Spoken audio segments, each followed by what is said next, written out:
I swear to God, sometimes it feels like you're about to start a scene and he'll be like right here. He'll be like, and action. It's true. Yeah. And they get done and he's like, come Brit!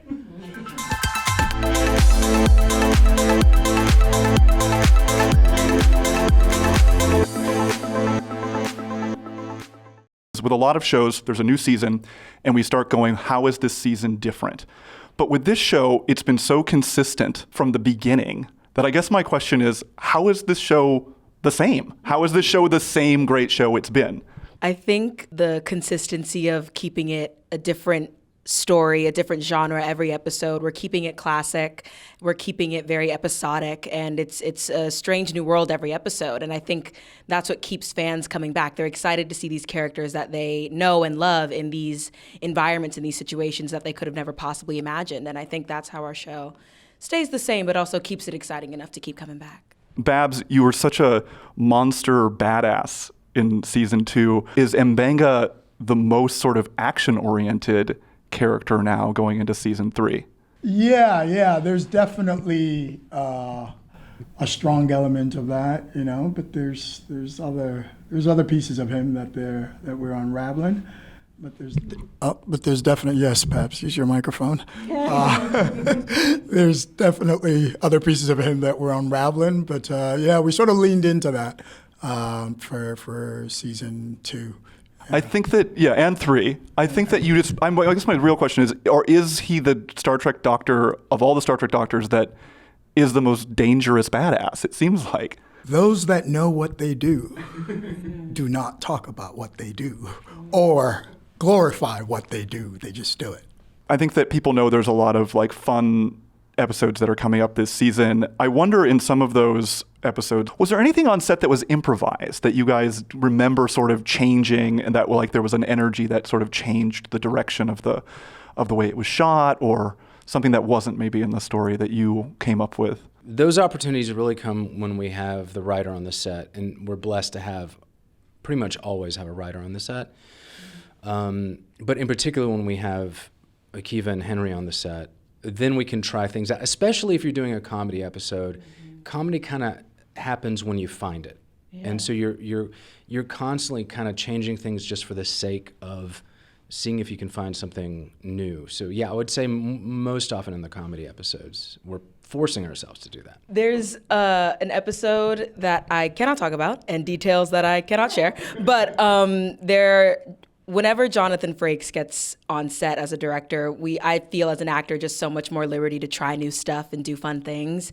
And so there are pieces of the episode that he directs that my character can't tell you. We get to have fun, especially when we have all the integral players, our writers in, our directors in. It's really, really fun. Jonathan loves to be on the set because he's a fucking actor. And he's got his monitor he walks around with, and he's like, I swear to God, sometimes it feels like you're about to start a scene and he'll be like right here. He'll be like, and action. It's true. Yeah.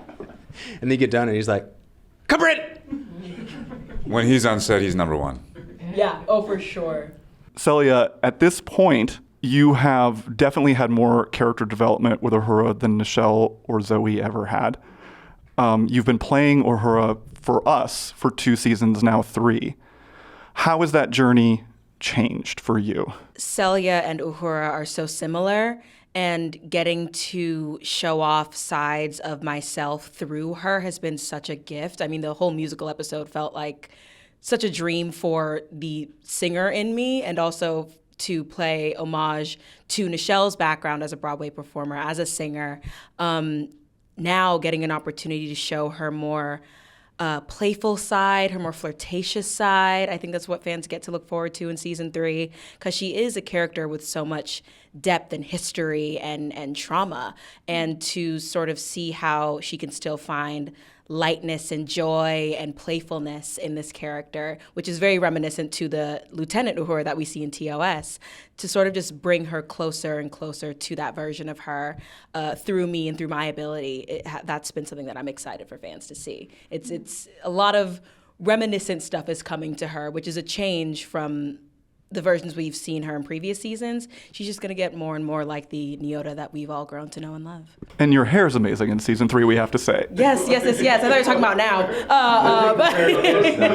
No, listen, this is pretty stellar, but I think with her hair, she's just taking up more space. She's growing out. She's growing her hair out, letting her hair down, continuing to grow into herself. Speaking of fun and lightness, Carol, I feel like you brought so much humor and energy and perspective to the series. Can you talk a little bit about sort of bringing the fun and also what your relationship is like with the new Scotty, with Martin Quinn? Oh, I love him. He's just adorable. He's so fun. I mean, I don't know. They wrote it. My instinct is to just try and dive into the writing and fulfill it as much as with as much commitment and energy as I can, and that's how she came out. They wrote a lovely character for me, and I'm very grateful to be in this company. I'm very moved by how I was accepted just right off the bat, and my first scene was with Ethan, who just accepted me, and everybody, and I'm just really tickled to be part of it. Everybody, all of us were like, wait, what? We're getting who? The Carol Kane? Because they thought I wrote the Tapestry album, and so they were very, very impressed by me. And this is the first time I'm breaking it to them that I did not sing on the Tapestry album. Do you still love me? Oh my gosh. Absolutely. Always. She was tasked with one of the most intimidating first scenes, in my opinion, which is like a big sort of walk and talk with a lot of technical jargon and exposition as she's moving around the bridge and sort of sussing out whether or not we're having these false alarms, which is what sort of from season 2, yeah, when you steal the ship. I remember seeing it being like, oh, this is going to be interesting. And, it was a really big challenge, and you really faced it admirably so. I can think of one reason: to steal the Enterprise. Or do you want to tell me that's not what's happening here? Is there any favorites, any of the shows, the films that you go, oh, that's my favorite, I love that, that's a touchstone?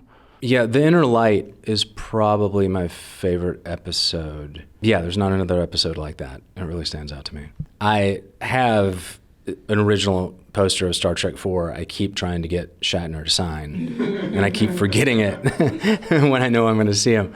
Number 4, The Voyage Home, is my favorite Star Trek movie by far. That was wonderful. Thank you guys so much. Thank you.